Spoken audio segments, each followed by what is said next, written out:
You're listening to the Pine Room Podcast, the home of sports, gambling, entertainment, and whatever the hell else has gone on this week. So pull up a seat by the fire, crack open a cold one, and make sure to get your bets in. Welcome to the Pine Room.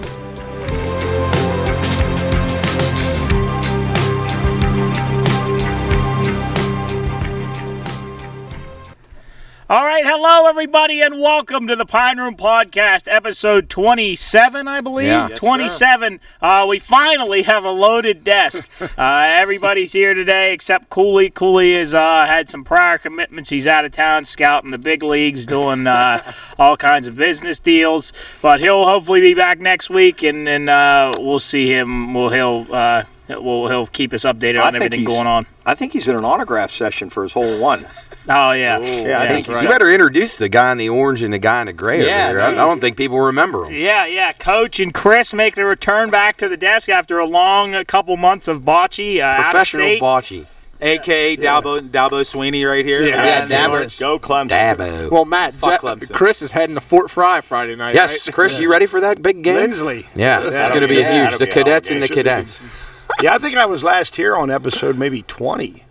Jeez. Yeah, probably was 20. Well, I feel like it might be even a little earlier. 7 than weeks that. of bocce. We were talking about quitting that night. That was the wrap-up. Yeah, that was the wrap-up show. Was the 20th show. That was and then you left, so we decided to keep going. Right. Before we go any further, are there any new rules on the set or anything? Or No cussing. Yeah, no cussing. All right, it was really good seeing you guys. You guys take care. No derogatory comments about the government. Okay, all right. Yeah. Okay, And no negative talk about the NFL. Oh, no, jeez. It's impossible. I'm leaving now. Yeah, so welcome back, guys. It's good to have everybody back here. It feels like the old days when we first started, and it feels good to get back into this. But a couple updates. We have a new little addition here. You won't see it on the camera. We have a laptop hooked up here, so if we want to Google things, watch stuff, we can do it during the show, and then you'll see the videos during post. Will this work, that? Yeah, actually, if you could... I was going to put Michael Grove's game on while we were sitting here. But yeah, we have that now. Soup had a great interview this morning on the radio with Howard on WKKX.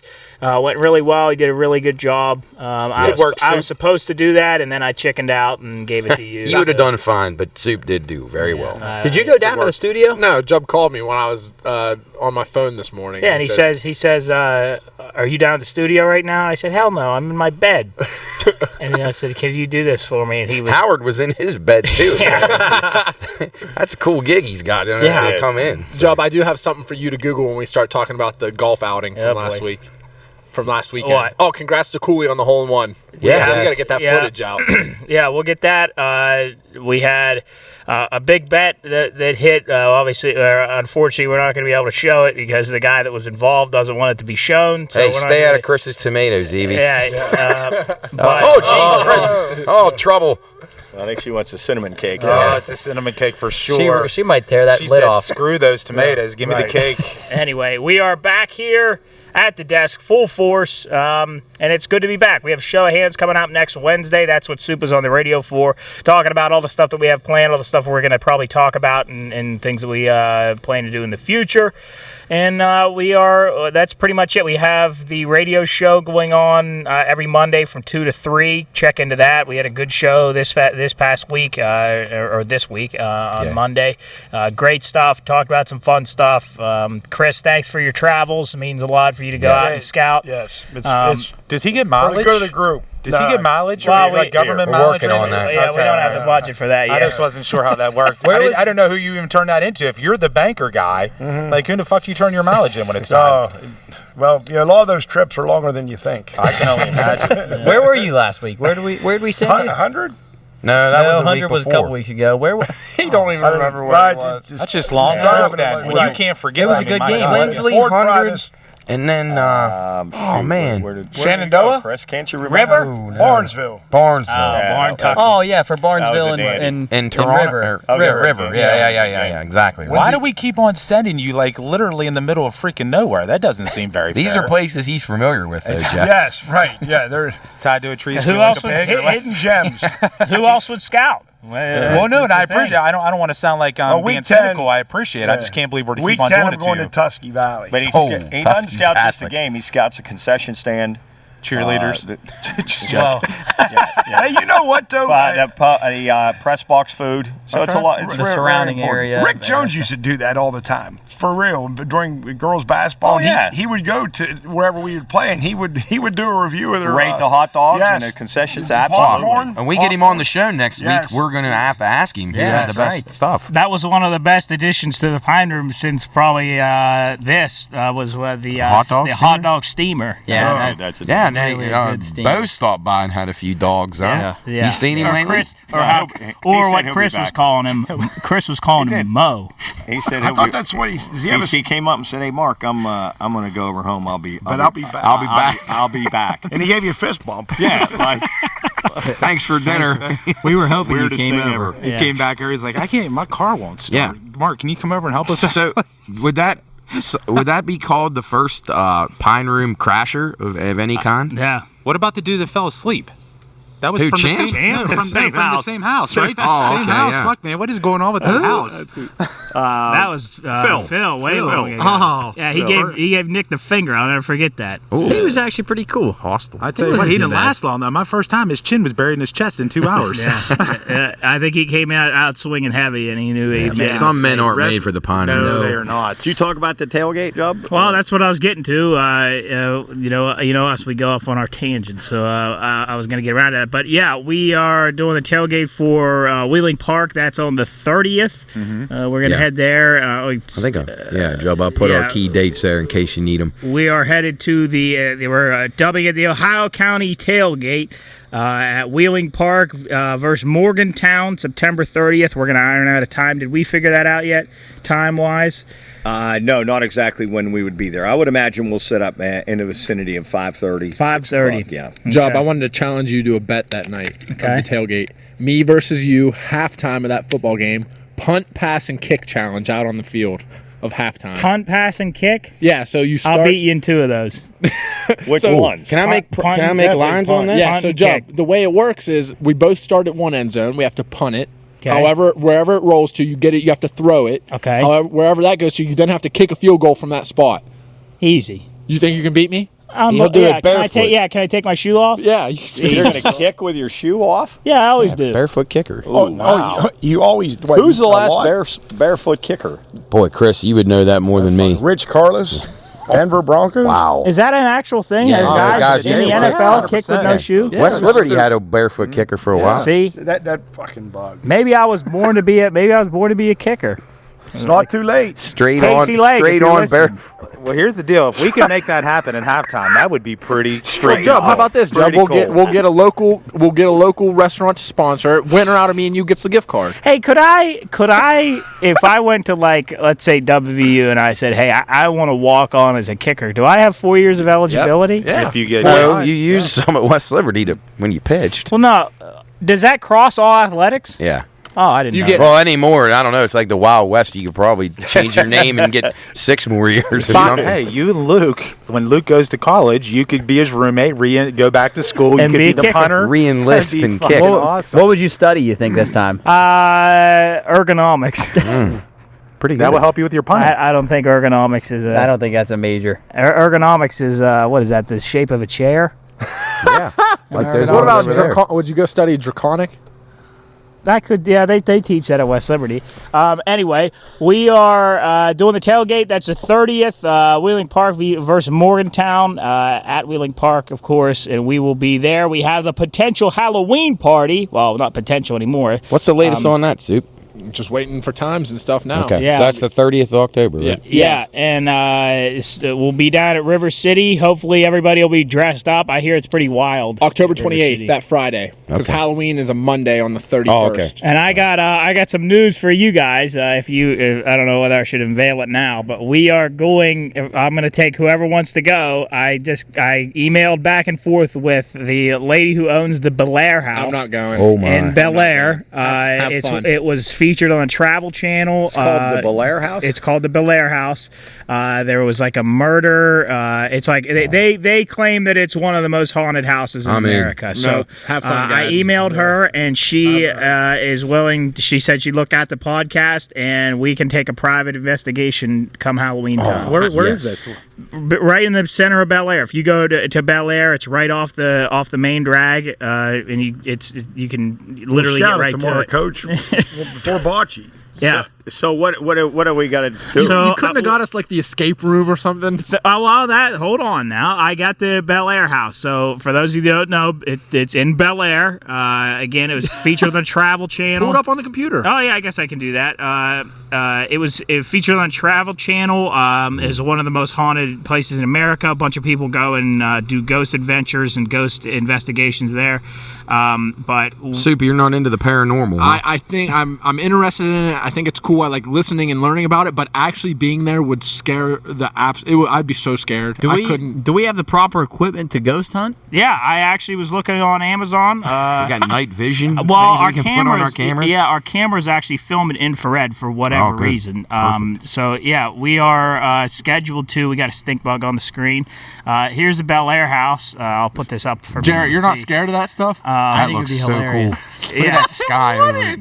It'd be I can't wait to take Champ over here. Yeah. Is this not to even bring up bad times? Do we know when the killing was by chance? Is that the one that when I was in high school, the kid killed his parents? I hope. Let's see. Let's see. Some believe she's a little girl, while others claim it's some demonic nature masquerading as a little girl. Entities under the blah.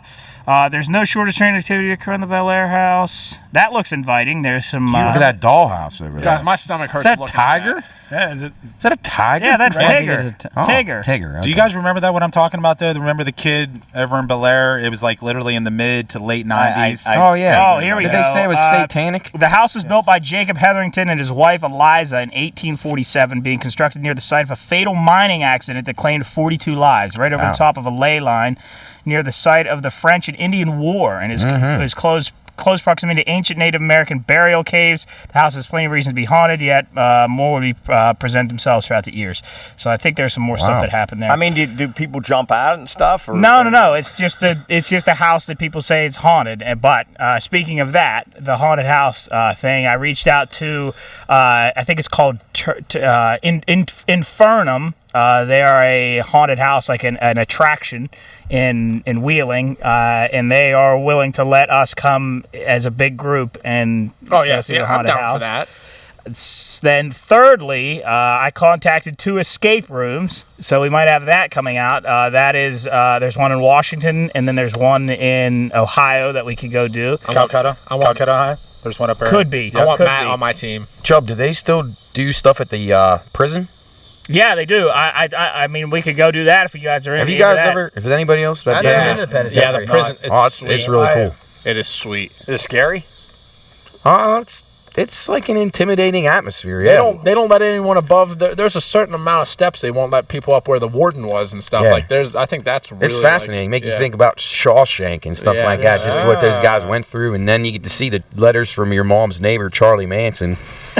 They got those in like the gift shop. So what happens in the Belair house if nobody jumps out at you? Well, I mean, It might be worse. depending on your beliefs, people say that there's all kinds of creepy shit that goes on in there. Let's go. Seance, all kinds of stuff. They'll Bring the Ouija board? Yes. So I'm walking. Although through that's the, against my I'm walking religion, through I the think. kitchen and then like, what I you see could a hear, ghost? maybe you hear some. Now here, granted, this is odd for me because I don't believe in ghosts, so this is going to be an experience for me. But anyway, I mean, you could hear anything from maybe a guy whispering to you, or like. I'll go, but that's not. Champ's stomach growling. Dude, that's count me out. I'll stand. No, you're going. Guys, I can't. I'll literally leave there terrified. You're going. Do you not be able to sleep at night? No, when you get home? that stuff scares me so bad. Have you ever seen a ghost? No, but I believe in I them. don't want to. Is it a guided tour or what? Do Well, you do? she. I'm going to talk to her. She can. Running I there was. and What my yeah. thoughts are, if she would be so kind, would be to give us a little tour. Maybe not a tour, but a rundown of what the house is about, the history behind it, and then they lock us in the Hey, house. Joe, and we do a little do they lock you in the house? Well, I don't know if they lock us. Does she? How do they? Like the lady that runs this, does she have a way to make money, or is this done for a hobby? Well, I because we think- could help her out too. Let her tell a little bit of the story. We can tape it and put it with the show. Well, that's what I told her. I That's a said good point. we'd be more than willing to help promote her business because Yes. she promotes. She has a business. It's a Halloween. You take paid tours of this thing. No, I said yeah. we'd Hey, be let's more than go. willing to We'll help her out. spread the word for her. Yeah, so she says she's going to check us out. But yeah, look forward to that, guys. If The you're interested Conjuring. in Halloween, Halloween's my favorite holiday. Dude. So You're not scared. So you don't. That's why you're not scared because you don't believe in ghosts. I'm more scared. Oh. Speaking of that, I also talked to the people that run I think it's called the Hetherington Tunnel in Wheeling. I'm not sure. The tunnel. Tunnel Green? Is it Tunnel Green? The tunnel over by the abandoned tunnel the by newspaper. Yes. Yeah. I've driven through there before. Yeah, and we can go do that too. We can go, but my fear there is there's going to be like a homeless guy and it'll shiv me or something. That's what I'm. I'm less scared about that than going into that house. We better get a gun. Yeah. Okay.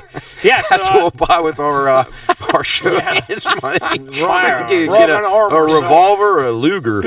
Arsenal. Yeah. Coach, you're not scared about that kind of stuff? He doesn't buy into that. I just don't think that's that. Do you believe in ghosts, Jeff? I don't. Coach, I think we'll walk Absolutely out of there like believe in it. that was Yeah, Matt. nothing. That was nothing to that. Jarrett believes in ghosts. Nah, I don't really believe in ghosts. So you guys everybody believe in here except for Matt and Sue. I mean, believe I in don't them know. 100%. Well, here's the difference. Do you guys think there's a variance between ghosts and spirits, or is there the same thing? I'd say they're relatives. Yeah, I think cousins they're from the related. tree. Yeah. I think there's a legitimate. I don't know the science behind it, and I don't know if I'm allowed to believe in this with my religion or not. But I think there's a legit I think souls and stuff can get stuck. Yeah. I Like think a purgatory? I think we're Yeah. allowed. Listen, our religion is the one that exercises these people that get possessed all the time. Remember? Yeah. So, but I mean, I think Job. we do good deeds. I think there's a legit if people pass away and they feel like they haven't completed something or something like that. I think they get stuck. Soup. If So we you- take our rosaries with us, we'll be safe. Yeah. there. Yeah. We So don't you have think? to worry. So you think that maybe the miners that got killed in here, they're trying to get out. They're trying to escape. Yeah, I think they feel like there's unfinished business or something like that. Maybe we can set them free. Yeah. What would be the scariest thing that could happen to you? that we go in when we Yeah. go in there? Yeah. If I heard something or saw something, I think that would be sweet. I'd be more scared of leaving there and something being Coming with attached you. or coming with I don't us. think they can leave the house though. They're not usually able to. Why wouldn't have they already left? Yeah, If they yeah, could. you're right. Because there's been other people that are in there, right? I think it'd be cool if we went in there and all the doors and windows just locked and we couldn't get out. Did the Stooges ever go in a haunted house, Chris? I don't know. Well, I know Andy Griffith and Barney went in, and that was hilarious. Well, how was Barney? The skip. Did they go? Not good.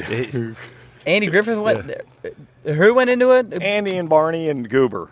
And I Goober. think Goober was my favorite character in Andy That's a Griffith. cool- So if you don't house, think that though. looks inviting? It looks like it'd be in Warwood. Yeah. Literally. Yeah, no, it does. On the main drag. Coach, maybe If some, there were vines growing maybe on some it, paint work contract maybe for you and Yeah, Sword. when you go over there, you're like, hey, I'll give you a good deal. For those of you that can't see this, if you're just listening on Spotify or wherever, this house is a 3-story house, kind of dilapidated, a little porch on the front.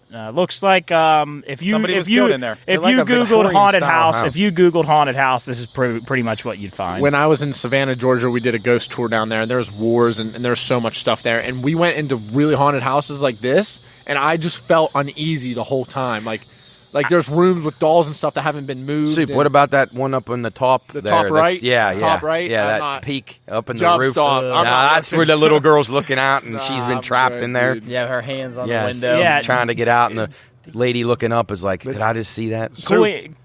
No, I hate dolls though. They do freak me out. Those real ugly. How ones. about I- clowns?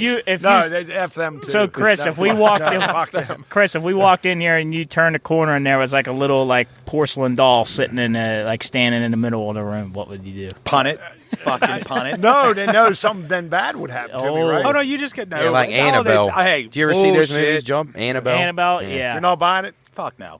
No. So what? So what's like something you're afraid of? Well, here's the deal. I'm not some tough guy by no means, but I just don't think, I don't know. There's not much. I have and I told you guys before, unfortunately, I don't have a creative mind. So watching scary movies, there's nothing scary to me. It's just dumb. It's just dumb. And Good for you. And here's the deal. If it's not realistic at all, I can't wrap my head. But once again, I'm envious of people. I know you guys, a lot of you guys have really creative minds.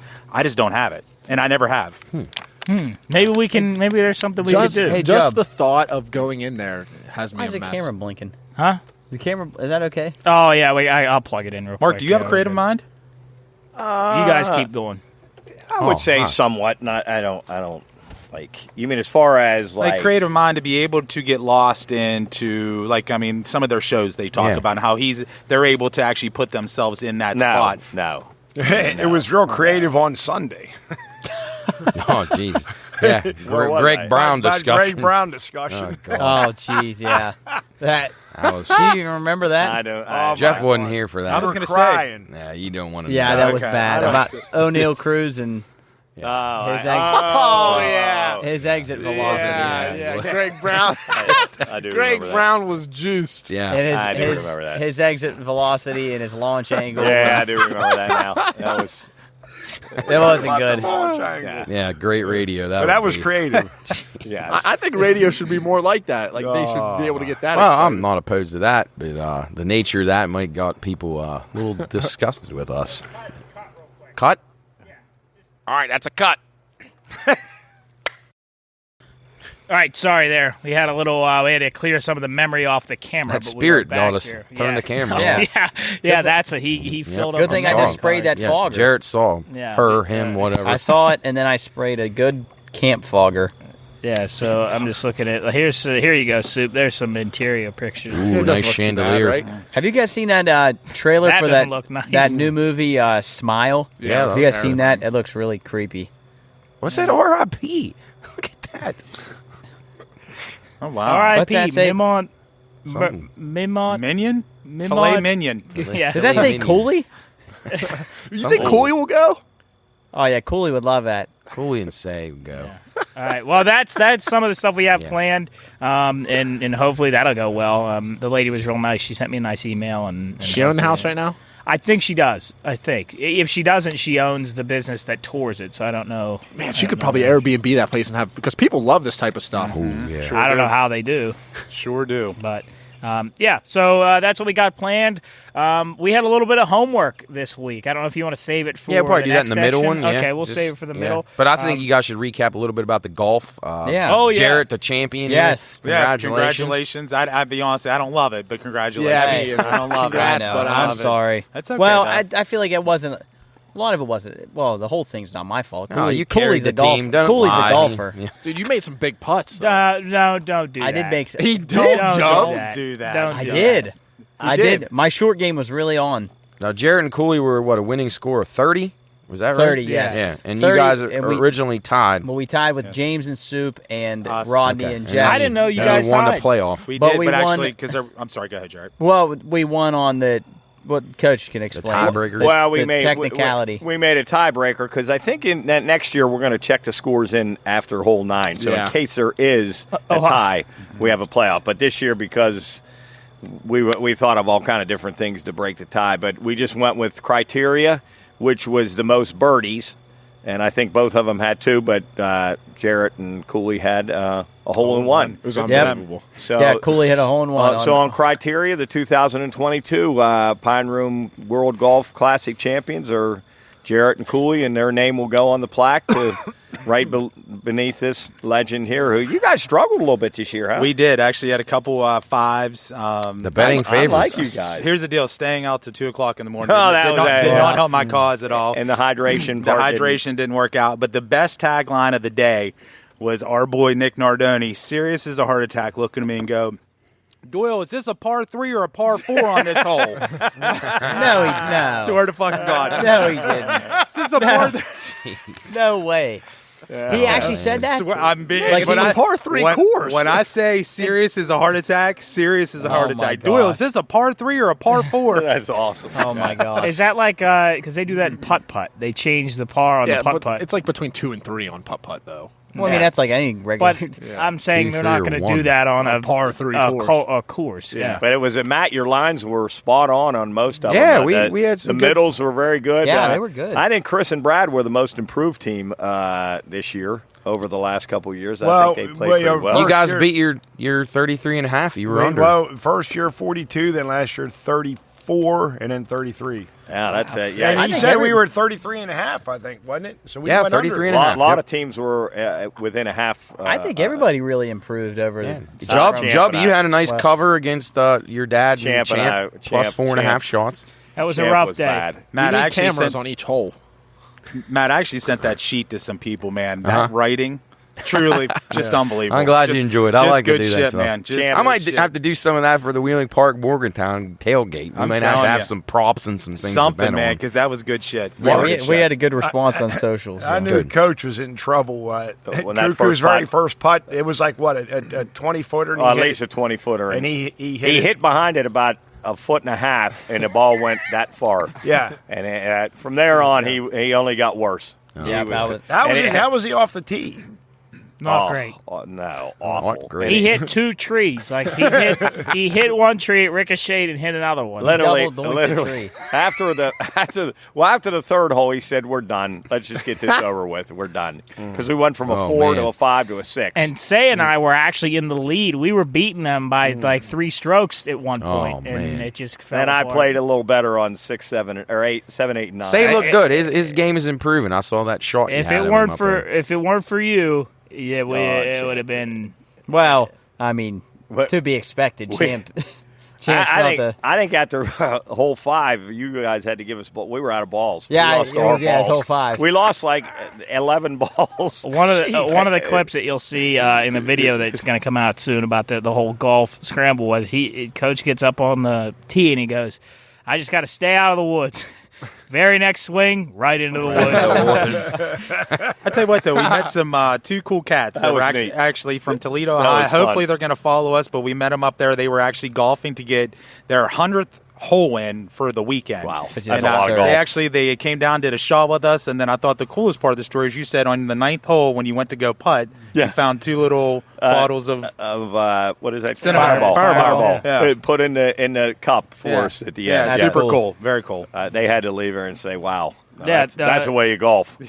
Right. Yeah, Well, I don't think one of the first things you said they came into they came down and you said, "You guys doing the par 3?" And they said, "Yeah." And you go, "All right, go ahead of us." And they go, "Yeah, are you sure?" And you said, "Yeah, we still got to take a shot and sing the national anthem." And actually, the other part about that, it was like, hey, you guys can walk around. And as soon as we said you can walk around, the poor kid literally just slid down the hill. yeah. Slid down Yeah, the he hill. ate shit. Yeah. Yeah, but they stayed for the anthem, stayed for the shot. They stayed. I gave him a beer for the road, and kid fell down the hill. Yeah. Speaking of beer, this episode is sponsored by Busch Light. Busch Light. And our Busch Light pick won again, John. Yes, we are 3 for 3 on our 3-0 on our picks. Green Bay. our Busch Light pick of the week. This week was a tough one to pick. I know guys were really up in the air, couldn't really figure We one out. mauled over that for how many hours on was- Saturday? Oh, boy, that was I think there was at least 5 times where I said or somebody said, "All right, guys, Suggested. we got to figure out a Yeah. pick. All right, guys, we got to figure out a pick. Guys, we got to figure out a pick." And we would over and over again try to figure out what it was, and then Yeah, we did I don't know how we came. Well, we did a lot of upon- number crunching and a lot of Matt came up with a lot of so what is it called, sabermetrics? Yeah. sabermetrics, and we crunched them all. We had like 10 teams that we liked, and eliminated Spit them, out and- Green Bay. Yeah, and came through Green Bay. Yeah. No. The best part, even Chris is looking at you like, not a shot now. We liked Green Bay from the beginning of the week. We should If have we'd just have went done with that anything like that, originally. Chris, we would have lost. Yeah. Guaranteed. It would have given us the Browns, probably. Poor Browns. Well, hey, you mentioned our sponsor, Busch Light, but the past 2 weekends here, we have crushed Busch Light. Yes. I mean, murdered it. I'd love to know how many total. We've gutted it. Yeah. And last week I had I don't know about you, but we had the camo cans. I know. Yeah. Chris, I you brought came with that 30 and left with 3, right? Yeah. That's Busch Light's big. Their big That thing was 2 weeks ago. Yeah. right now. It's is, weird because the Busch Light's starting to taste better the more, the yeah. more we Oh, yeah. drink of it. Crisp and delicious. I've beer, drank man. nothing but Bud Light the last 10 years, and I've switched over to Busch Light, and I really like it. Yeah, I like Busch Light too. I do. They're Very- related, right? They're the same. Oh, it's same Yeah. same family. Yeah, it's a great beer. here. So thank you to Karen Bowers and Busch Light for sponsoring this episode and all the future episodes. We're going to keep doing more stuff with you. I'm trying to break into the beer world, but it's going to be a long time coming. But if I'm going to break into it, I'm going to break into it with a Busch Light. So, I think we are about time to take a little break here, and we will be back with a little sports talk. Let's go. All right, so we want to get into a little bit of sports. Chris is bugs. They love you. They just like you, Chris. I tell you what, me and Chris are getting hammered over here. Oh yeah, Get some off. Spray a little off on well, you know what they might enjoy sticking around for? Sports talk. Yum. So let's talk about a little bit of sports. You guys had a good week. No, you take that back. We had the Busch Light winner, so that was good. We all made thousands off of that. We're As 3 did for Busch 3. Light. Yeah, 3 so for keep 3. rolling that over. If you bet 5,000 a week and you just keep rolling it over on our pick, you'll be rich by the end of the year. You better hop on now. Yeah, get on while it's hot. Then we have our PRP picks. We were 13 and 14, so we scratched out around even actually because we had a couple plus money parlay winners there. My Geelong Cats and over came in, so that was a nice winner. Yeah, so we got the grand final coming up Saturday, and then we had Luke DePlaga split out. He had his Generations parlay of the week. He had, so if you played them individually, he had BYU plus 3.5, which was a loser. Penn State, an easy cigar smoking cover -3. So he's doing pretty well to start the year off. And people who are looking for bettor's last stand, we got to remind them about our days of the week change. So it comes out a little later in the week. Don't be alarmed. That's intentional. We just felt like it was better, a little bit better information for the upcoming games, kind of give you a better informationally. We'll have more at our disposal on a Wednesday tape instead of a Monday. Just tough to unpack the week that just happened and then get into the following week. The numbers are just coming out. So anyway, Bettor's Last Stand, be sure to check it out. It'll be coming out on Fridays, right, Joe? Yeah, I feel like that gives people a little amped up for stuff on the weekend anyway. If you watch out on a Wednesday, it's like half the week. Sure. And in sync with our PRP picks that we put out on Instagram every week. So that's probably perfect for this time of the year to do it like that. Yeah. And I think that pretty much covers our sports. I think I had probably the best picks I had so far. I had that Tennessee and Michigan both over, and both were. Battery's low.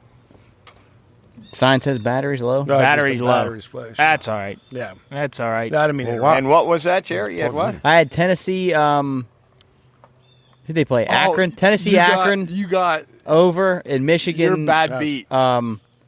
Michigan. UConn. Who'd Michigan play? Yeah, UConn. Jared, both over. You missed it by like a 0.5, right? No, I think he got it over. Yeah, no, they both got over. But that was a close one, though. Depends on the number you Michigan had. won 59-0, right? Yeah. You had it at 16.5, I think, because I saw that. And you know what? I started You're right. laughing, and because I had it earlier in the week. That's when I got it, and then depending on your number in that game, definitely. And I want to change gears here 1 second to another sport. I'm following the Dodgers and the Diamondbacks. Michael Grove had another outstanding effort. Can't play defense behind him, which is really starting to piss me off. Every time he pitches. Score. So it was they take him out. It was 5-1. I think he gave up 3 earned runs, 200. Now it's 5-4, and the Dodgers have bases loaded, no outs in the 8th inning. So they're going to end up coming back and winning. He's not going to get another win, and he's pitched unbelievable. Is that his 4th outing or his 5th outing?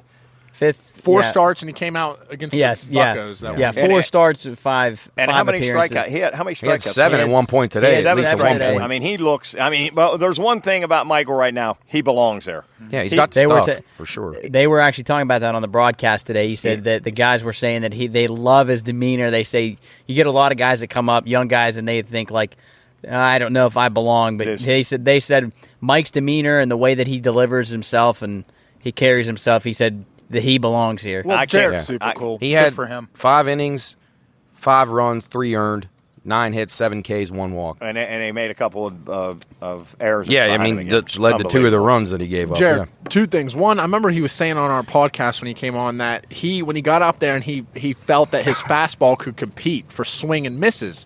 And then he said his off-speed stuff wasn't that good when he first got there. Now he looks like he's in command of stuff. His off-speed was working today. Really working. His 12.6 is really good. You think he's got a chance to make the postseason? Oh, absolutely. I think so. Yeah, for sure. 100%. Yeah, so I want to send a shout out That'd to be Michael. A hell of an accomplishment. Yeah, so I want to send a shout out to Michael. We're behind you all the way. Hopefully, we'll get him back on the podcast or get an interview with him again because I want to hear his thoughts now that he's Maybe he'll get a World Series ring. Yeah, man. I want to hear. cool. I want to hear his thoughts now. You know, being up with the big league team several times and how he how he's adjusted and You gotta ask him about facing the Pirate lineup. Yeah, that's probably that had to be intimidating. That probably keeps him up at nights. Yeah. So anyway, I got that off my chest, and we wish you the best, Michael. Yeah. So. Job, what were your favorite sports highlight of the weekend? Nothing. That girl almost dying? Huh? Was it a girl or a guy that almost Oh, died? yeah. It was a girl, yeah. Yeah, At UFC. what was her name? She was. That was awful. She was getting Dude, choked out. She was getting choked out in the UFC, and usually if a referee can identify that somebody's still conscious and fighting the choke, then they'll let him keep going. And I think what happened was she was being choked and she went out, but her body was like just tensed up, looking like she was trying to fight the choke. Oh. When really she'd been out for 15 seconds. That was that's when they let go of her. When I can't remember the two fighters, it was a long day. But as soon as she let go of her, like she's biting her tongue. And do you think there would be? Do you think that referee would be held liable if she died? I don't think so. No, because I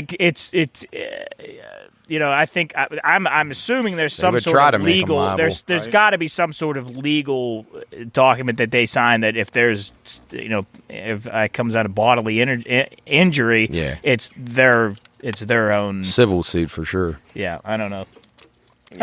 I mean, it would be hard. It wouldn't be fair. Yeah, but you know what everybody's cell is in the soft society. Everybody like, well, he's a professional. He should know when somebody blah blah blah. Judgment that shit. Call. Yes. Yeah. Hey, everybody's vitals the entire fight. Yeah. Hey, Chris, I want to segue into the Tim Donaghy documentary, which we're going to talk about, which was really fascinating. But you are a big NFL referee fan. I know Yes. you're an NFL. You always defend the referees. I do. I get mad at you guys. You really had a great time here Sunday watching the NFL and how the ups and downs of the NFL and you pretty much controlled by the yellow flag. Mm-hmm. So what do we always say? And you said it. I don't know, probably a year or two ago.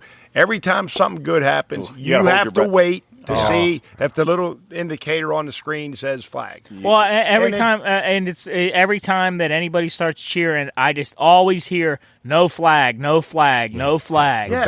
We're begging. Yes. And then some of them, it was Sunday. There were a couple of calls they made. I don't know. He said that one guy led with his helmet and didn't hit. That was awful. And they can't undo it. I mean, whatever. The call's worse and worse every day. I know you really, really like pass interference. It's great. It's just great. Here's what I will say. It's just a devastating penalty because they spot fouls. That's got to go. That's got to go. We always say if you got a shitty offense, just go long every time. Every time. The only thing I will say, if it's a reaction call and it's called on the spot, I'm fine with it. But that shit where they do the delay, or the fact of the matter, Chris Pavlik, the player, gets all shitty and starts trying to sell, and then a couple seconds comes out, and all of a sudden the flag comes. That's the shit that needs to go. That fucking pisses me off. So they ought to penalize those guys. Because it's almost like they're showing up every time there's contact. The guy, the ref or the receiver stands up or saying just. Yeah, those guys should get 15 for that. I agree. Fuck them. And then a lot of times, you're right. Then all of a sudden the flag comes. Yeah. So if it's a reaction call and it's on the spot, I got to respect it. But if it's a couple of seconds delayed because somebody's selling, and you see it coming in 20 yards away. Screw that. But hey, what game were we watching? I don't know if you guys remember this. And we were watching. I think we were all on it, and that. There was a call, and the referee got his flag stuck in his pants, and we could see we say he's reaching. That was Syracuse and Purdue. Yeah, because you guys all had Purdue. I had Syracuse. And that's how we got absolutely fucked. Did he call it? He got it stuck in his belt with his keys. And he got it. Yeah, and he got caught on his keys. No, he finally did, but it was like Jeff said. It wasn't intentional, but it was like 4 seconds after the play happened, the teams were walking back, and he's trying to pull it out, and he couldn't get it out. And I could see him. I was screaming, "He's reaching!" See if you guys know any of these. These are the top 5 worst. And that changed history right there. Well, then they changed it back though, because the Saints are a bunch of crybabies. That changed history. For those of you that can't see, it's the no interference in Saints Rams. Really, really bad. That was horrible. Are you guys? John, pull that video up. You guys watch more college than I do, but Are you getting tired of the constant targeting penalties? I don't think it should be a penalty. It's bad. It's and too they much. review it every time, right? They need to get it out of the It's game. It's just too much. I mean, It's not making it any safer. No. Yeah.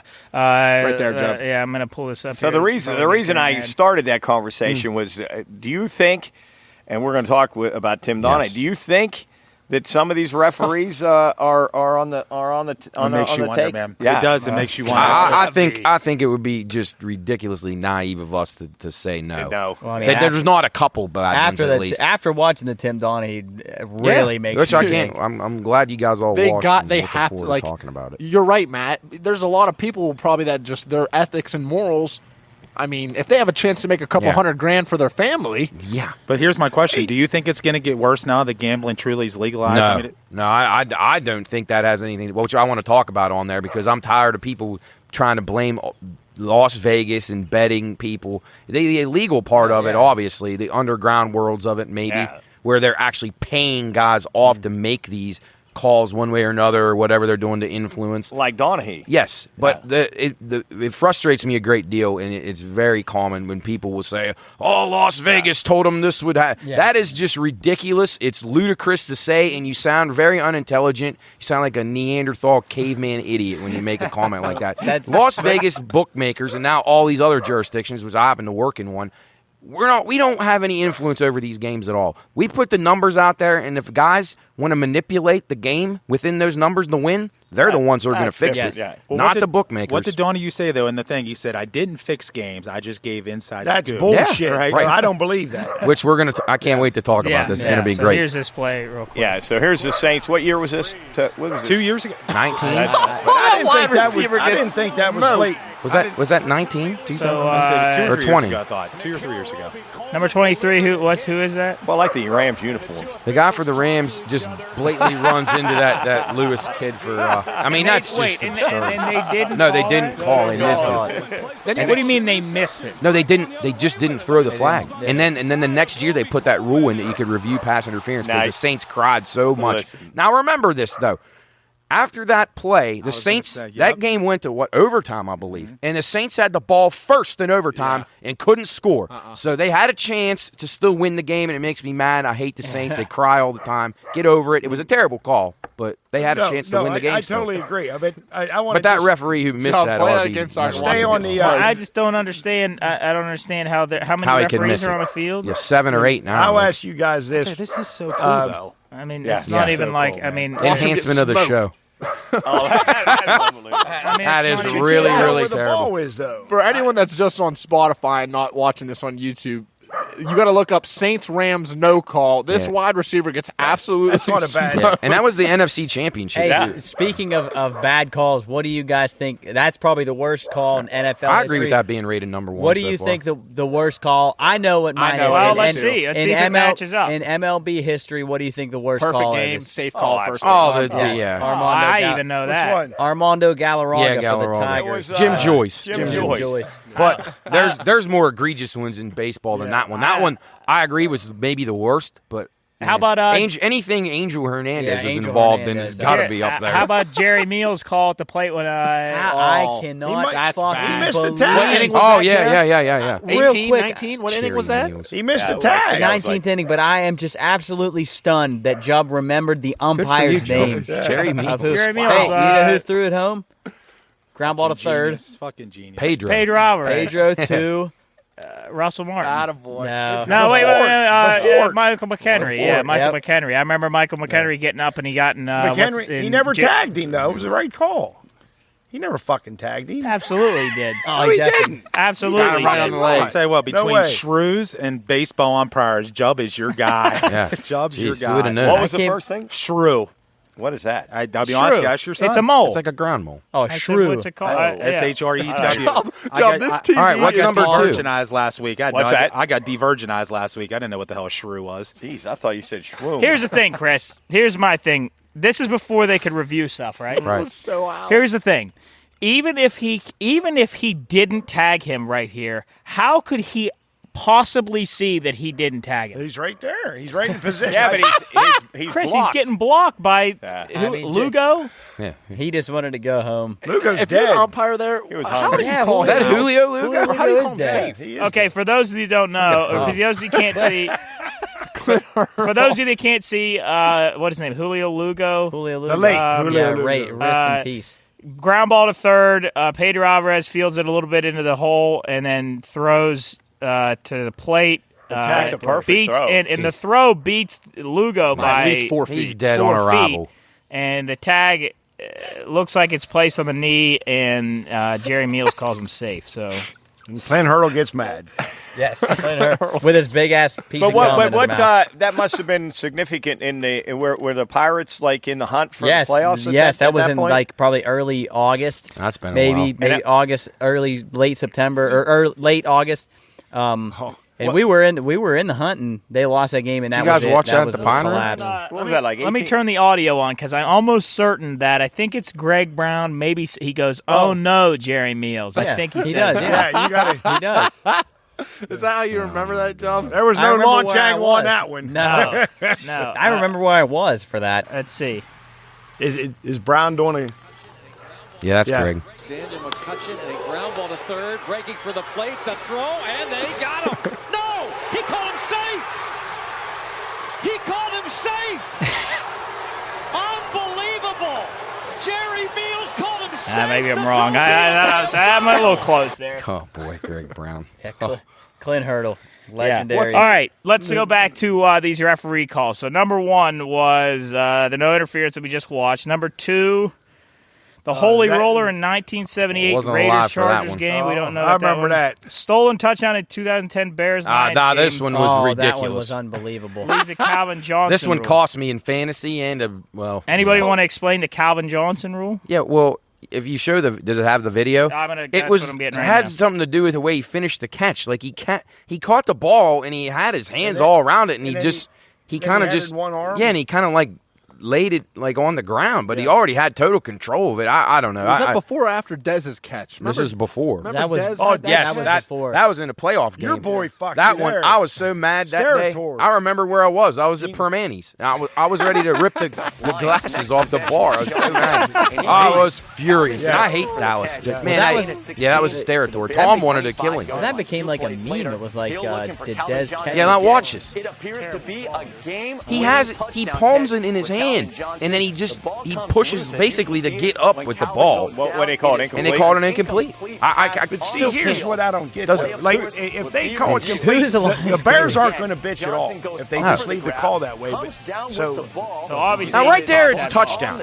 Look at this. Just because his hand's big. Yeah, okay. I really wait, now don't. hold on. Now that referee just called it a I think they touchdown. No, I know they reviewed it, and then They they said he reviewed didn't Chris, control who it was long the enough. quarterback? Yeah, I was trying to see who that What? was. I thought it said Fitzpatrick? Hill. No. Hill? Yeah, It was number Hill. 14. Yeah, Hill. Sean Hill. Sean Hill. So It go was look before up. Stat Padford. Go look up. Yeah, the see, nowadays I'm so inclined to know this rule now. I know that if a guy doesn't finish that catch, it's not going to be. But Yeah, you're in right. those days, you could do that. Job. That's awesome.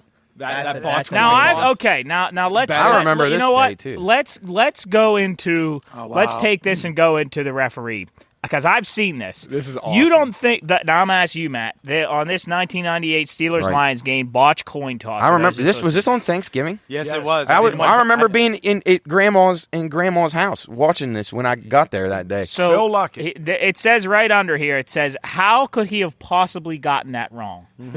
So for those of you who don't know, Just old and for those of stupid. you who don't know, in 1998, I was just born, or maybe not even. The Well, this coin was toss at the beginning of November, the game, so you were Steelers Lions born. game. Very beginning of the game, coin toss. No, this was OT. Oh, it was. This was going to OT. Okay. That's right. Yeah, so I remember that. We were watching it in my house, and then we were going to Grandma's later in the day, like Thanksgiving, like we always did. And I remember going in Grandma's living room on that TV and sitting there right as overtime was ready to start because we were listening to it on the radio, and then, boom, I get in there, and that happens, and I'm like, oh, my now, God. now you were what, 17? Yeah. Did you have money on the game? Probably not. No, I don't think, because I don't think I bet then. But, I mean, obviously, I was They, Bettis very says interesting. tails, man. Yeah, Bettis. He looks right at him and says, "What?" After that game, I never wanted the Steelers to play on Thanksgiving ever So- because it ruined Thanksgiving. Have they since? I think one time. Maybe once? I think Yeah, one time. not many more. No. I think they actually were on a Sunday night Jeff, game against Baltimore. A Thursday night game against Baltimore. Yeah. If you- Yeah, you're right. You're right. Yeah, if you had eaten prior to that, you would have vomited. Oh, 100%. And afterwards, you wouldn't have wanted to eat. 100% because it ruined it. 98 out So of let's 22. let's take this. Let's look at the last one. We don't need to watch that because we know it happened. But the Fail Mary of 2012 Seahawks-Packers game. Well, that was when the referee strike, wasn't it? I remember this one. My guy actually caught a kid from Notre Dame.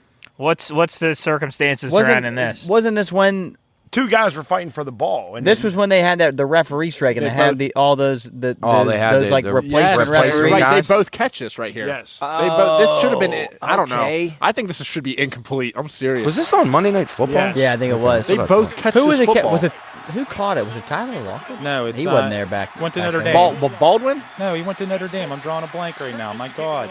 So ball goes up It's, in the end zone. They both catch it. 43 has it right there. See, I don't find this to be that bad of a call. I think that's a tough call. Yes, I think that's the least of the. Please tell me his name. What's his name? Short name. Yes. Actually, ironically enough, a buddy of mine was at Notre Dame with him. You're not allowed to look it up. And Shit, what they was liked that the guy's same name? girl, and he kept on trying to fucking man up to my buddy. What the hell is his name? I can't think of his name. Well, Yeah. that's a top 5 worst referee call, or at least what people assume is. But anyway, let's take that in. Go ahead, Chris. No. Well, I was. Are we almost at? Are we, Yeah, it are does we say taking a break? replacement. Well, no, I was going to Replacement segue refs. that. We're going to talk into about Tim now. Tim Donaghy. But does yeah, I guess they heard it in this podcast last week.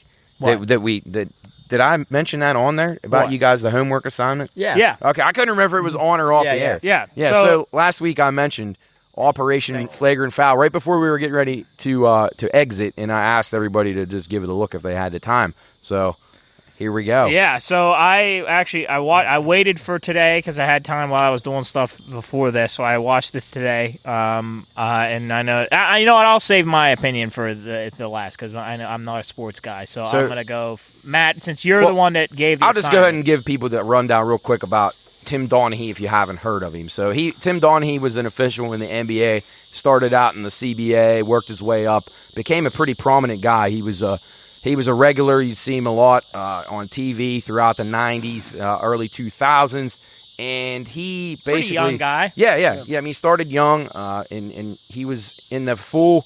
ensconced in refereeing. He was Mr. Referee. He was in the racket with probably 50, 60 other guys that did NBA games. He was accused of having influence in these games, basically rigging games for betting lines and for... purposes for people to win money, and he had people involved with him. He had guys that he would give the picks to, and The animals. That's what started out. Yeah, and then Batista, a buddy of his. If you watch a documentary, I highly recommend it. We're going to talk a little bit. I want to get these guys' thoughts about what they thought about Donaghy's reactions, the buddies that he rolled with, the FBI guy. A lot of layers to it. I'll save my opinions for the end, but I'm mostly excited to hear what guys like Jobin that don't pay attention to sports. All right, I'll start us off here because I just watched it today. I think, sorry for the cicada, he's just screaming at us right now. He is louder than shit. But no, I think, all right, so I'll go for the 3 opinions of the 3 guys that they featured. So the 3 main guys. So there was, oh shoot, what's the Tommy, Timmy, and Jimmy. And Jimmy, they were the friends. Yeah. Tommy, I thought was the most the straightest shooter of the show. But I think that in one of the parts he asked that if he could cut. I think wonder what he was gonna say. I think he is still in depths with some of that stuff going on. Yeah, the underworld. Underworld. Tim Donaghy, I think that he was just like I think he was a normal dude. I think that he went into that thing when he said that he could start giving picks. I genuinely think that's all that he wanted to do, and then. Jimmy Batista, who I think is the biggest dick of the whole show. I think he was the reason behind this whole thing. Sure. I think he threatened. This is what happened. I think he threatened Tim Donaghy, and because he is still loyal to, or maybe still talks to, or knows that Batista is with the mob, I think he is very careful about what he says about what Batista did. So I think he did see Batista threaten Tim Donaghy, but because of Batista's status with the mob, right. I think that he held off on saying that he saw any threat. Question for you before we go on to the next guy's opinion. Do you think Donaghy, do you feel sorry for him? Do you think he portrayed as a sympathetic figure? Yeah, because I think he got into it just like any of us could get into it, and I think that he got kind of... He got back cornered, into a corner. I think he got cornered by Batista, and then it snowballed. And I think what happened was he didn't want to do it. Then he got into it. Then he enjoyed it. And then then there's something to be said about when you're converting it like 80% on your games, and you're like, wow, he really had no choice. Touched. Once he threatened his family, that he thought he was. Donaghy really didn't have a choice. He almost had to do if he did what get he did, threatened, I agree. Or he was going to get exposed, and then he was going to get. Yeah. He was going to get. But Jimmy said he never threatened him. Yeah. So none of you got to believe Jimmy. Do any of you guys believe Jimmy? No.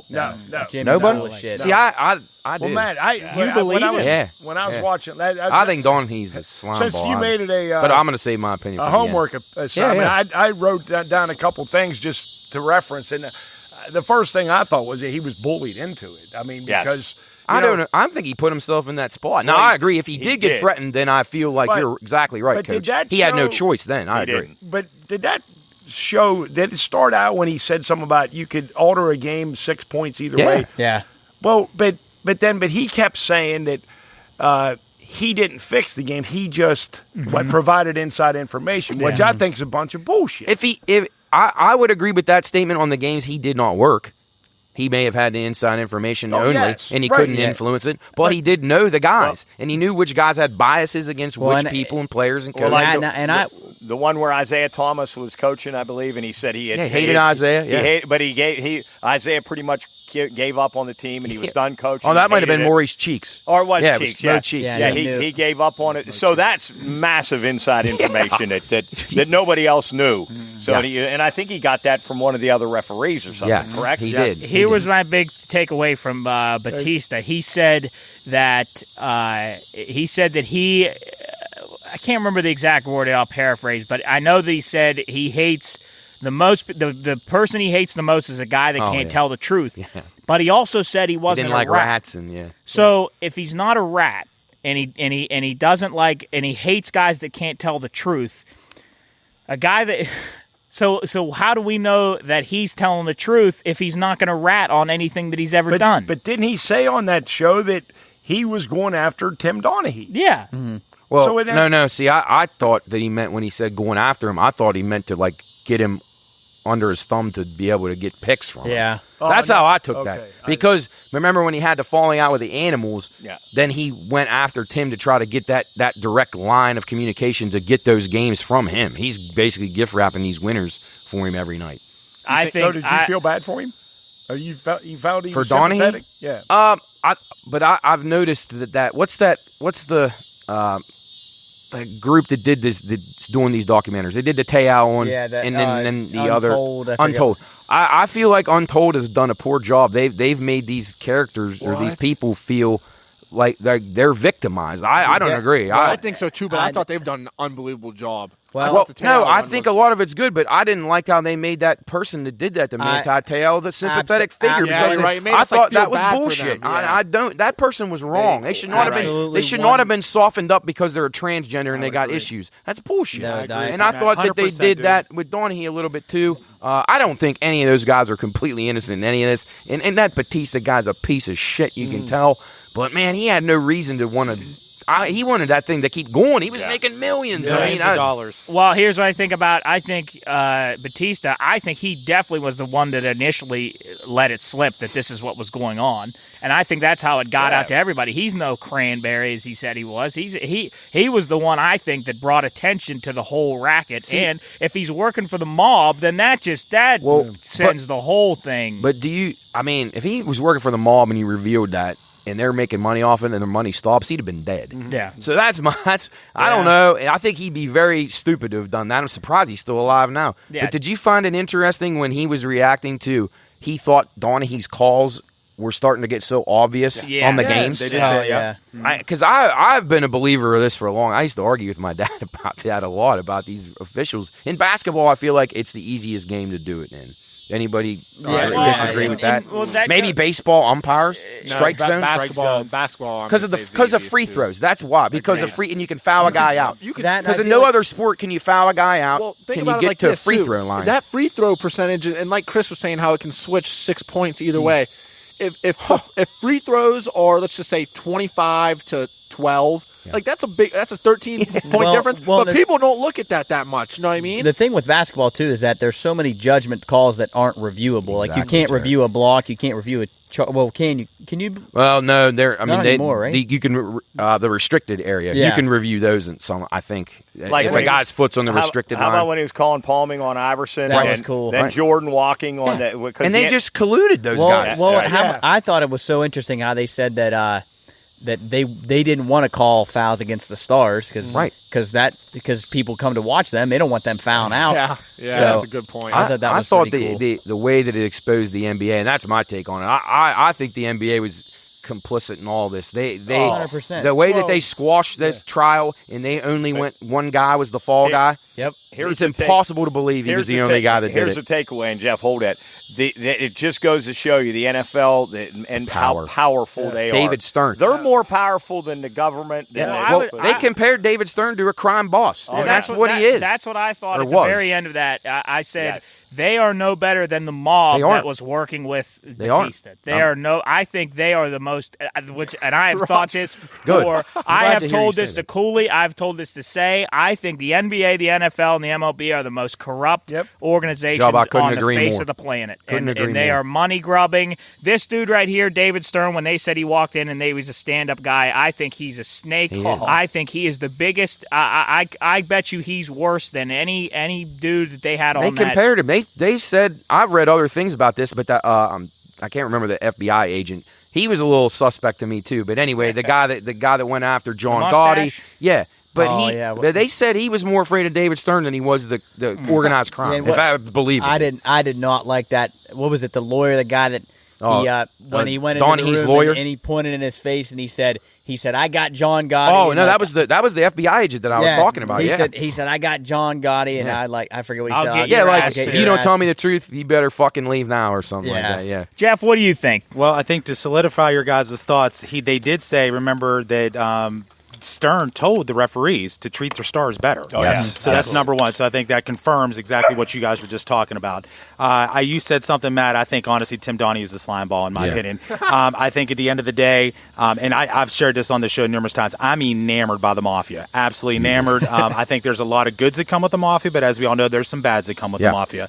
And I think at the end of the day, for this fucking jack-off to think that if he got mixed, that he wasn't going to get sucked in, I'll be honest, I have zero sympathy for the cat whatsoever. He's living all right now, it looks like. Huh? Well, so what's he thinks? He's just going to all of a sudden if you start doing shit like that, you start making people millions of dollars that are made men, they're going to tell you, you know what, Mark? It's okay. You don't have to do that shit no more. Do you think Tim knew that Batista was working with the mob? Well, no. I think at the end of the day, well, yes, I do. I think at the end of when you're going into that world, you're saying, or do you think, you know what kind of characters are going to be lurking. That's exactly. And so there's a repercussion to everybody's decision. I don't care if it's us, the Common Joe, or the Tim Donaghy that's an NBA referee. There's repercussions to your choices. You know what I found? I thought was really interesting, but I caught my eye was when he said that he was just going to do it for fun till the end of the year, and then that was going to be it. Now that's the sign of a guy who's in denial right there. When you start to say that, like, I'm not going to do this anymore, I'm going to stop. It doesn't work. He said it was just he was giving fun picks to the end of the year, and Chris, fun picks. One of the things that his wife went downhill, didn't she? Man, she was good looking. Yeah, I said that to Matt on Sunday. Was good looking. Times were hard on her. She was stressed. Did she go downhill? When I first saw her, I said, "Wait, this can't be his wife. There's no way." Jesus, but then when she was young, she was good looking. She was hot. Did you? I don't know if it's just me, but did anybody think that she didn't have any legs? Yeah. When she was sitting Indian style. Yeah. She got whacked. I've never seen anybody sit Indian style on a documentary like that before. Forever for the whole thing. Well, she had to get up at one time. Yeah. Couple bullet points real quick. Yes. I cannot believe what that Jimmy guy said. They're on a Netflix show, and they're talking about gambling, cocaine, and he looks and goes, "Can I say titty bar?" That's number one. And actually, I learned something from this. I've been gambling for a really long time. I've heard, obviously, the terms nickel and dime, but I've never heard stick is $100,000 and a balloon's a $1 million. Never heard of that before. Well, those won't be areas we'll be dealing with a whole lot. No. Even I don't deal with stuff. I deal with one stick ever. Why do they call them that? Well, balloon, obviously, just ballooning is gigantic. And the stick one, I honestly don't know, but I have heard the term. Why do I feel like when I hear, like, you learn so much about the gambling in the 80s and 90s and early 2000s, is it because of the way they had to bet that I feel like they were betting more money back then? And like how it had to be? You had more dark people involved, as in like the dark underworld of people that are in sketchy. What was the restaurant rackets called? What was the rest of that? It was a B. B. And when he worked there, Lumpy owned it. Lump. Oh yeah, Lumpy. Yeah, and he I know when he got hooked in because the guy, Italian name though. That guy said, let me get a dime." Did you guys think? Yeah, dime. Yeah, I mean dimes and nickels you hear all the time, and then the stick. I've only ever heard that a little bit. That was a new I only one, dealt with a few sticks, but not. Did many. you like the way when he was giving the picks, but he was disguising with his brother's name? That was interesting. Yeah. Did you guys think that? I felt like Jubb said, maybe he started into this. Maybe just thinking, let's see what I can do with this. I feel like the arrogance got to him. He was good at it, and and again, this is an indictment of all officials, obviously. We have guys like Tony here, good dudes, down to earth, but a lot of these guys are arrogant. They think they're the fucking judge, jury, and executioner, and they can be every night. The power. Who was the old guy, the bald guy? Joey Crawford. Oh, my God. He's one of the most corrupt officials ever. All those guys were from Philly, too. Yeah, I know. That was crazy to me. Look at it. That's crazy. Dirtball City. Same city. Yeah. Now that makes you a little bit wonder, too. Steve Javi with the slick back He's on hair. TV now still. And this guy, got Scott off. Foster. He got 100%. He was involved. Did you guys know that Donaghy tried to do a tell-all book and all kinds of people tried to stop him from? It never even ended up coming out. And he named. Everybody assumes it was Foster, but the publishing company got pressure from the NBA. And they squashed it, and you never knew who was going to name. What they do to put that. I mean, what do they do? What do they? David Stern probably has his own hitman force. Who fucking knows? The Clintons could do it. Why couldn't he? Yeah, that's true. Foster's record against Chris Paul is unbelievable. Yeah. Now, how's that not been looked into? How about all the calls between them? Yeah. Now we all talk a lot on the phone. But if I called one of you guys like 5, and how about at halftime of a game? That is fucking strange. Yeah. Before the game, halftime, and after, And that's he said, impossible. Well, and how about Donaghy saying that he was like, it was just we were just goofing around having fun. Then he's fucking him then, because I don't know what else there could be. Like, you're either gay lovers with the dude or you got something going on business-wise. I hope you would never call a guy that many times. That's weird. Not even Soup, you don't even call Sammy that much, do you? No, your lovely fiance, she doesn't even hear from you 5, 6, 7, 8 times a day. No, that's actually insane. Yeah. And he was the only one that they said was implicated in that, right? All the other referees. Well, because Stern squat. Now that went to trial, it would have been incredible, and that's where I liked Bautista. I liked, and his lawyer, they wanted to go to trial because they wanted to air out all the dirty laundry on the NBA, and I think that would have been incredible. It would have crushed the NBA. That's what they said. Oh boy, I wish that would have happened. it would have been great, and I actually liked the NBA back then. I really, really did, but. Chris and I and your dad, and I know Chris and I especially, we've talked about these officials' influence in the games. That Game 6, the Kings and the Lakers. Oh, that was unbelievable. Worst game ever officiated in any sport ever. You heard what he said. Yeah, and when these guys are telling you that stuff, I mean, I tend to believe a lot of what they're saying. I do think these guys decided who they wanted to win. I think they held grudges, and it's completely unprofessional to have done. Wasn't it that pivot move? And he said, they instructed Jordan. They instructed you to make that call, but not on him. Not on him. Yep. What about 100%. This? Are you guys sold on the fact that players have ever thrown or involved as well as much as not referees? NBA, college? Yeah, I mean that's been that's Proven. been found out a few times. Yeah, but that's a lot harder though. Yeah, referee has total. Yeah, see, because he can influence all 10 guys on the floor. Yeah. I mean, I know it's interesting to see what players said about this when it was going on. I went back and read some of the quotes. Like Rasheed Wallace was saying that these officials were fixing games for like years while he was playing, and that's why they all fucking hated him. He got a technical every night. And in those days, if you had those ability to bet that, I mean, it would have been. It's just like a landslide winner every night. One of those guys on there was saying the longer a playoff series goes, the more money, and that was so. Even Donaghy said, they wanted us to go. But of course, the czar Stern said that's absolutely not true. David Stern. Every time he came on TV in his lifetime, I thought he was lying. He sounded like a liar from the very beginning. He had that condescending tone. He thought he was better than you. Just like the referees. Just that's how they total act on the piece court. of garbage that guy was. Yeah. All right, final takeaway, and then we'll take a quick break here. I think that the NBA is a gutless, spineless organization. Because he still works in it. Who takes what they want, and like you guys said, they're more powerful than any organization probably on the face of the planet, other than the NFL. Yeah. Because the NFL has even more viewership than NBA. That's scary to think about. I think that way more. Didn't they say that like 59 of those, or no, like 49 of those 60 referees gambled. admitted to gambling? Yes. So now with it, which they were sworn not to do. Yes, I think now I hate it all. I will always hate it all. But anyway, I think someday, Job, if we ever have robot officials in all sports, that'll be the greatest thing ever. Matt, that was every single game. That was a great watch, Matt. Yeah, no, good. I'm glad you guys Good enjoyed it. stuff. I'm glad Job, who's not even a basketball guy. Hey, and you've watched the Manti Te'o one? Yeah.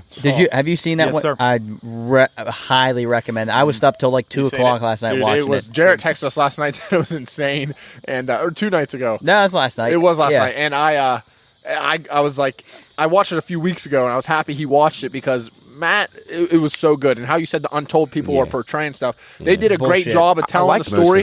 They did a great job of telling the story because I feel like people forget what happened to Te'o is horrible. It was awful. Horrible what happened. I really recommend they made the guy that did it to him like the character That's what pissed me they off. felt bad for, and I thought they kind of tried to do it with Donaghy too. That's our cue. We missed that for 7 weeks. That's our cue. Yeah. There we go. All right. Time for a break. Okay. Well, does anybody have any other homework that we want to? Any shows? Well, let's think about it during the break, Okay, and then we'll that's come fine. back. All right. Well, we're gonna take a quick break here. Great watch, Matt. Yes, and, good discussion, guys. Go watch yourself. It's been a little while since these guys have been back to do a little This Week in History, some Hot Pit Cold Mug, and the news segment that's graced our program, the Shakespearean Phrase of the Week. But without further ado, let's get into a little bit of This Week in History. Now we have the ability to look some stuff up. So you guys can tell back in the older times and this time of year is the television seasons all started. As you can see, a lot of the stuff on here was debuts of TV shows. Yeah, that's sweet. And I'm going to start us off here. Probably one of the things that had probably the most one of the things that's had an impact in my life that I probably don't respect enough. September 21st, 1937, Tolkien's The Hobbit, published in London. I think that I'm probably me and you. Yeah. Are Did you read fantasy that in school? nerds. I've never read it. At St. Vincent's, when I went there, I want to say 5th grade, we read it. That's where I started. I didn't even know about it. And Jared just gave me a look Jared just gave me a look. But the reason that I say that is one of the more influential things in my life is that Tolkien's The Hobbit absolutely set the groundwork for the fantasy genre, and elves, dwarves. And that's looking back, how long ago that really was. Yeah. I mean, think about today. Think of everything. Think about what elves, dragons, the inspiration that they gave to all the creators of the stuff that came after them. Video games, TVs, movies that those races and the new series that's out now. That's amazing. Rings of Power. Languages. He made up the Elven language. Yes, yeah. And those actors have I always thought that was awesome how they have to learn that stuff. Yeah. Just like the in Game of Thrones. Yeah. But I thought that was cool. I probably need to read The Hobbit and all the Lord of the Rings, but I watched all the Lord of the Rings once. It took me from 11 a.m. till about 10 at night to finish all the Lord of the Rings. Long saga. Yeah. Anyway, there's mine. Who's next? Chris, welcome back. Yeah, Give us something. Chris, this seems like a pretty boring week in history, but I did. I see a big one for you. Well, I was looking at September 23rd, 1994. The Shawshank Redemption is released, and I don't think that was a very big box office hit, but it's one of the greatest movies that I've ever seen, and I've never heard anybody say one bad thing about that movie. I watch it every time. We looked it up. Who did it lose to in the Academy Award? It was. We talked had about this because it was another Forrest Gump. Forrest and Gump. then there was another great movie with it. It was two of them that finished second. We and did. Third We talked about this. I agree. I when believe, it's on, absolutely, way better. Than Chris, I agree. When it's on, my friend, I don't care where it's at. I'm stopping. I'm watching. 100%. So I believe the Shawshank is in the top 5. I believe. I think it's Godfather 2.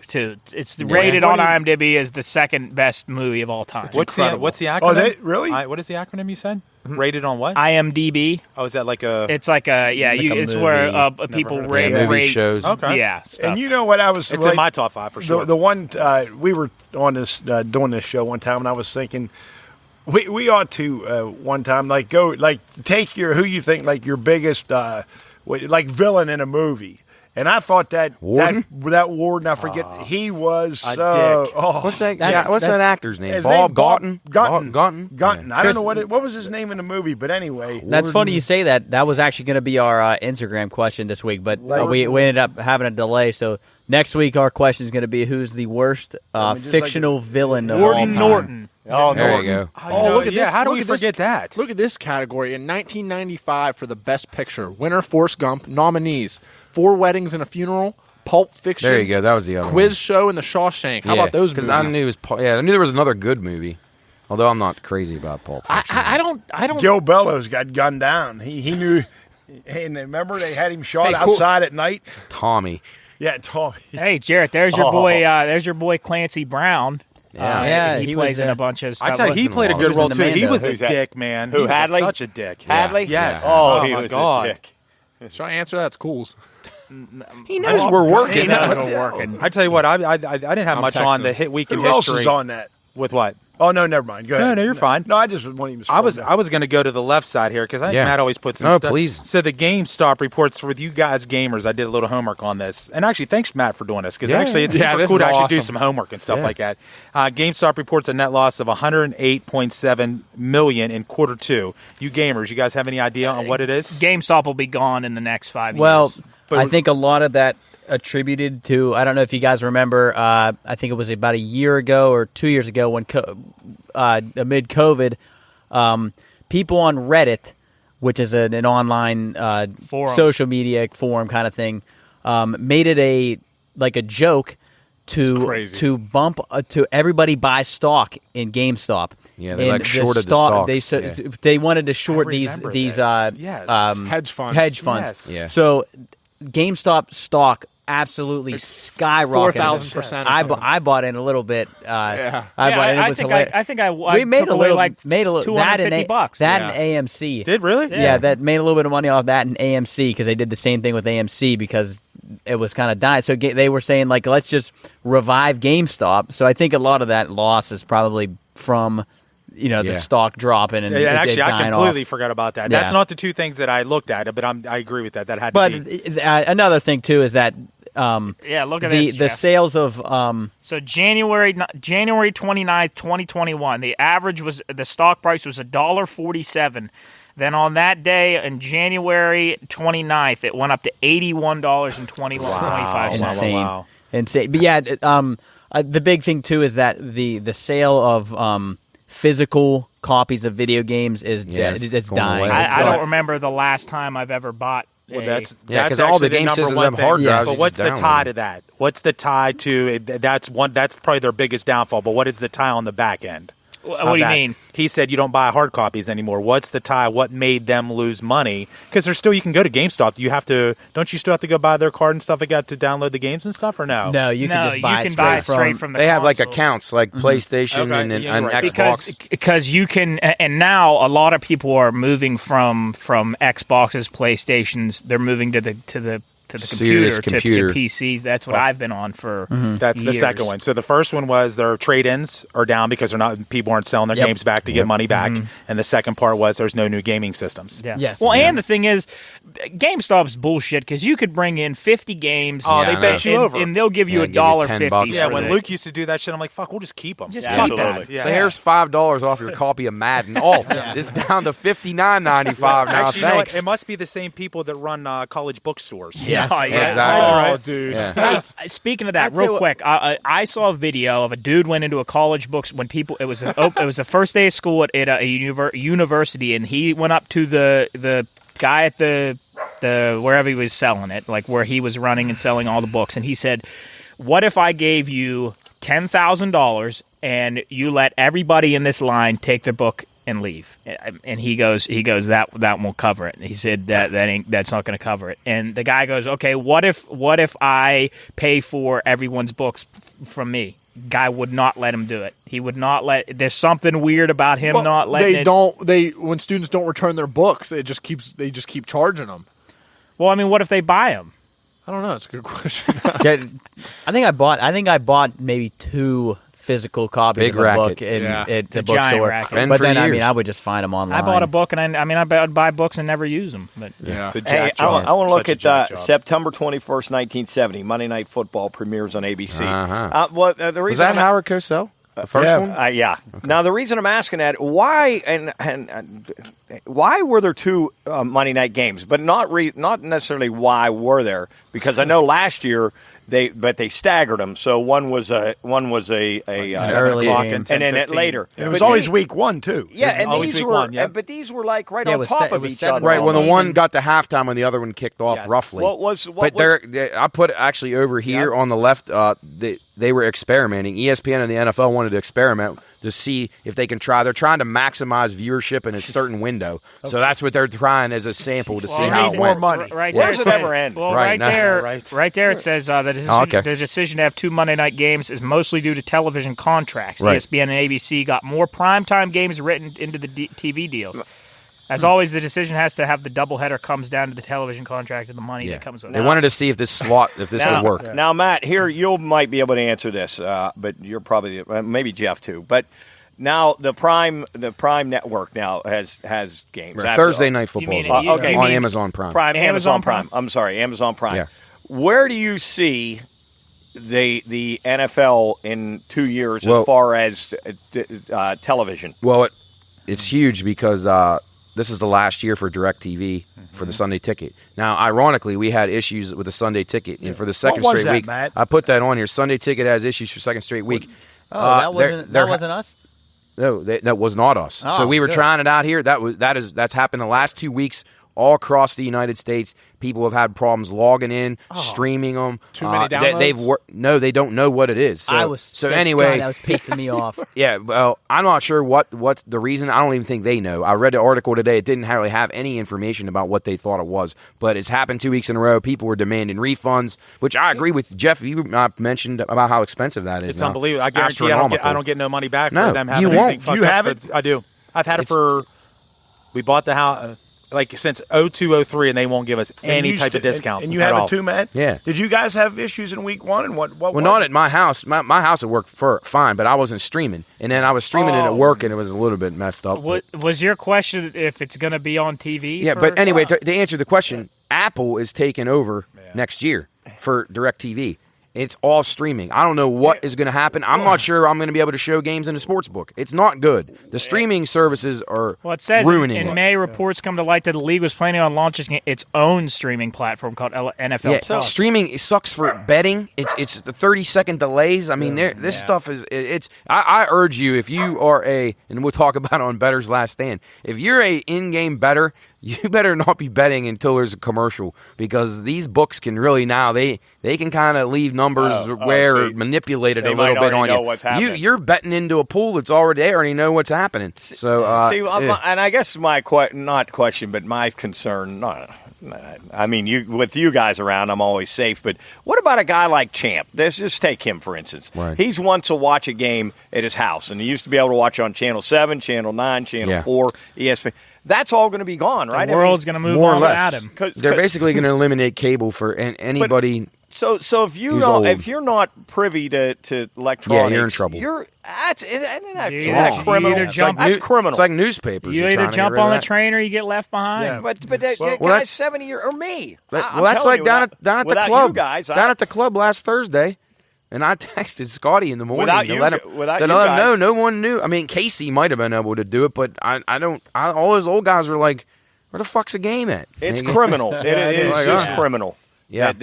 Fortunately, we were able to show it over at my place, but that was the last hour right before the season started. They made that agreement to where bars and restaurants can, if you have DirecTV and you have the business account, you can stream those. But everybody else, it's streaming device in your house. If you don't have it, you don't watch it. So there's potential. All the Steeler fans, Whitey, all the Steelers. No, those will still be in your local market. No, I'm saying potentially down the road. Guys are in there watching the Steelers down the road. Yeah. Down the road. Down the road, yeah. 15, 20, 30 Steeler fans. Nobody knows how to might not be able to watch the game. On Thursday? No, yeah. How long do you? What's your estimate? What do you think? How long would that be? How long would it be? What? How long will it be until those guys, until like it not being on TV? I don't know. Matt would. But I'm saying, what would you estimate it to be? What would your guess? Oh, I'd say it's coming next year. I thought Bezos did a really good job on Thursday night. I thought Amazon Prime was sweet. No, it was a really good. Don't give props to him. He probably doesn't do shit. Okay, well, he might be the Antichrist. Yeah. Okay, never mind. Sorry. No, but I thought their presentation was good. The cameras were sweet. I thought the quality. Did you guys have any buffering issues? Anybody that watched it on the stream? How about this? Amazon Prime most downloads ever. Yeah, well, I thought the quality. You had to think NFL is king. Now I don't know how they'll work it out with the local markets, because there was talk about, like, if the Steelers were the Steelers local market, we would still get it on our local channels, as long as we have news stations in the area. Right. Carry the call letters, right. CBS or what, a Fox. Yeah. Then you can still see your home team. Well, I games, guess back to what you said. Betting wise, it's a problem, and then showing all the games is a huge problem. But back to what you said last week when we were down there, and one TV. There was no way that anybody else was figuring that out, how to get that if you weren't there. Well, nobody. I warned Scotty about it, because I don't want him to get yelled at his first week in command. Thursday Night Football's not on, and people are getting mad at him. Like, it's not anything he did. Exactly. It's not good. Point. Streaming is awesome for shows, documentaries, movies. I couldn't be more happy with it, but it is not meant for sports. And these TV, these streaming services, Apple should buy its own TV channel and do it on there, or an Amazon. Mm-hmm. Buy it and put it on people's cable. Sell it to the cable companies. There, you make more money that way. Well, Matt, you're right, because you talk about the delay. Because I got that Fubo TV now. Right? Did you get Amazon on that, or do you have to use? Okay, I don't. But you're talking about games in general, right? Okay. But the first week, I was texting your brother. I think he was at the vets watching on cable. I watched it on streaming. Yeah. And I needed who's Randy Bullock kick for? Titans, whatever. So I needed him to kick a field goal to win that game. I win. Against the Colts. Yes. Or no? Yeah.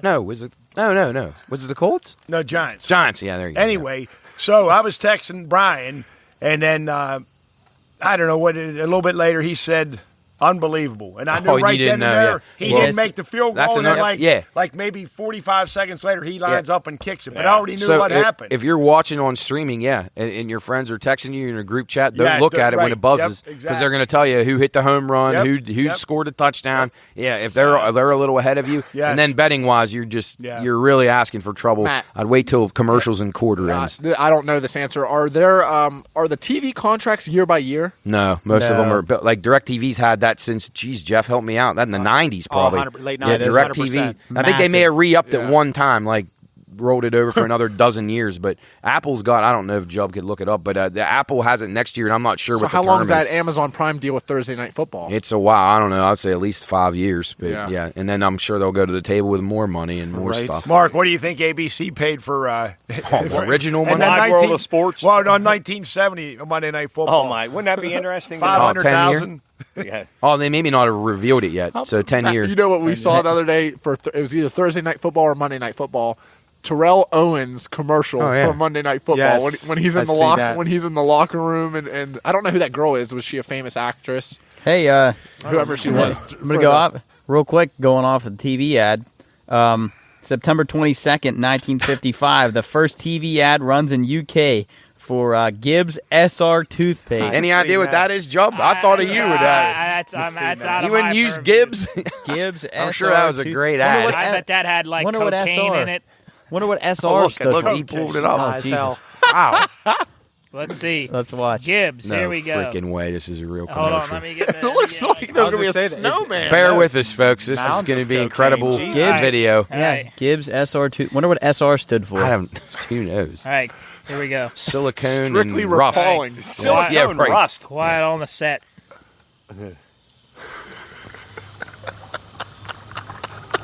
Oh, this is the ad? It's tingling fresh. Running water. It's fresh as ice.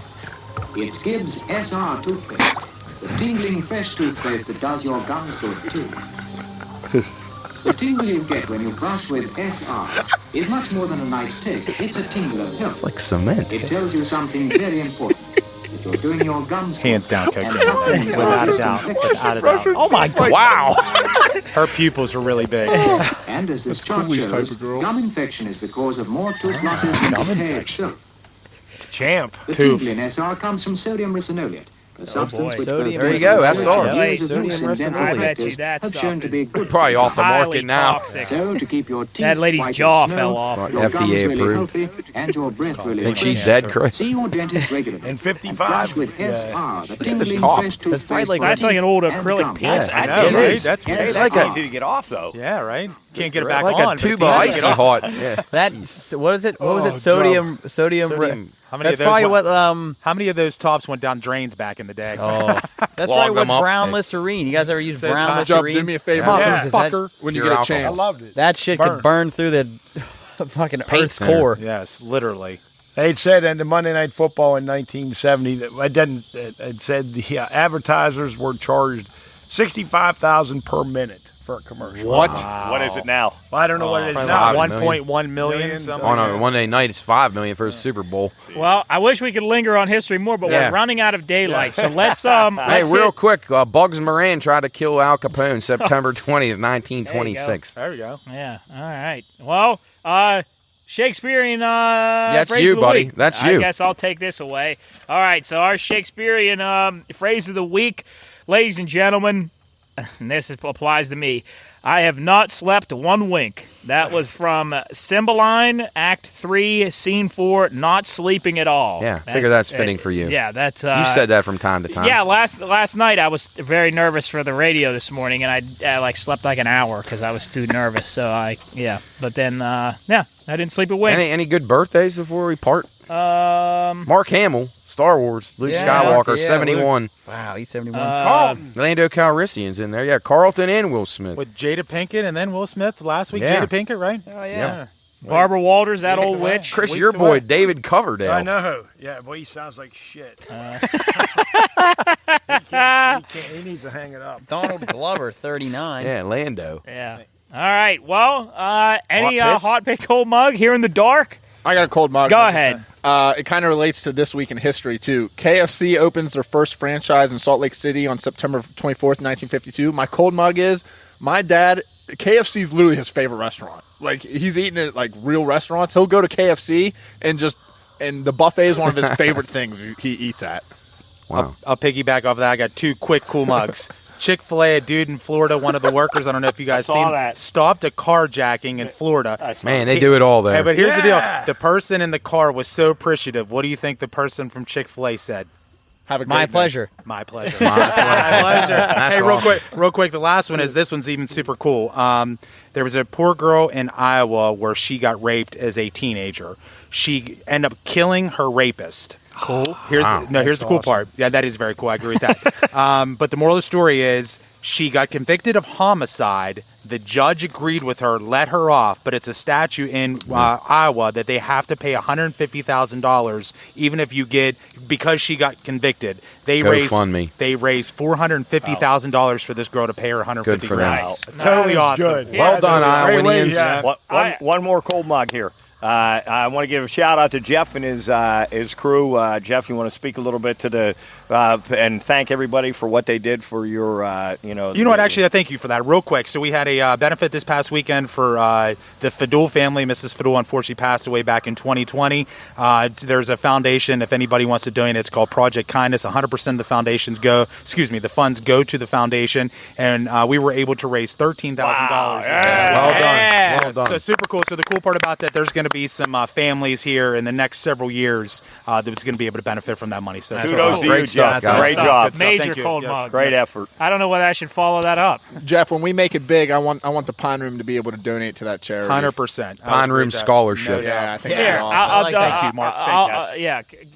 Awesome. Well, looking stuff, at the machine now, it says Death Zone, so that's a great Okay, way so to real follow. quick, I don't know whether I should call this a cool mug or a hot the pick. geysers. It's kind of like just something interesting that I learned about this. I always like to learn stuff, and I found out that there's a place in Yellowstone National Park called the Death Zone. Yeah. Now, the border, I believe, what are the three states that... Wyoming, Montana. Yeah, Wyoming. Yeah, Idaho, Wyoming, and Montana. Now, there is a, I believe, something, either maybe the Constitution, there's some statute in the Constitution where it says if you convict a felony in a state, National you Park. have to be tried by a jury of your peers and the judge from that state. However, this zone of death, I'll pop it up on the screen for you. It's not in the border of Wyoming. The district boundary of Wyoming is a little further into Idaho and a little farther into what's above there, Montana. Yeah, so to the west, Idaho, Yes. to So- the north, Montana. So what happens is, because there's zero population in this zone where the district crosses over into the state, because there's no population in this zone, there's no jury that can convict you of the crime. That's like a purge. So you can go into this zone of death, which is 8,000 meters, and basically get away with murder. Now, there's a bunch of ways that you can get around it, but because there's no jury in that, there's no population in that zone, in that district of, I think, Montana, you can So who owns that area? Is that Montana's It's state? Montana's, but no, actually, I'm sorry, it's Wyoming's, but because the district is in Montana, there's some kind of conflict where like the population is separate from the state. So now you got to wonder how lawmakers haven't redistricted this yet. And that's what people are. Yeah, maybe that's where they go bury bodies. Yeah. Well, then again, if you buried a body there and killed him in another state, you'd be guilty anyway for trafficking the body across. Yeah. So there you go. There's my little. So if a girl asks you to go on vacation out there, you better be careful. Literally, right? Don't go there. You're welcome, Chris. I know. Appreciate it. And then you get swallowed by a geyser. Anything else? Anybody else want to wrap us up? Beautiful night. Right. Good to have everybody back. All right, guys. Make sure to keep updated. Yeah. Show of hands. Glad to have you guys back. Keep updated on our social media for Show of Hands. I don't even know if you can see us anymore, but if you're listening to us, thank you for always following us. Thank you for keeping faithful to us over this 27 weeks. So we have real quick. I'm sorry. You guys will provide the link if you can't make it. Yes. That link will be provided on social media. Correct? Yes. And tomorrow, because it's a week away from the event, we're going to put a video on social media. It's just a little rundown of what it's about, a little flyer for where you can go, where you can vote, how much it is, and so on and so forth. But keep updated on that. We got some more stuff coming out in the future. We have Better's Last Stand recording tomorrow, and we will see you here next time in the Pine Room. Peace. Good night. Bye. Bye, guys. Wonderful.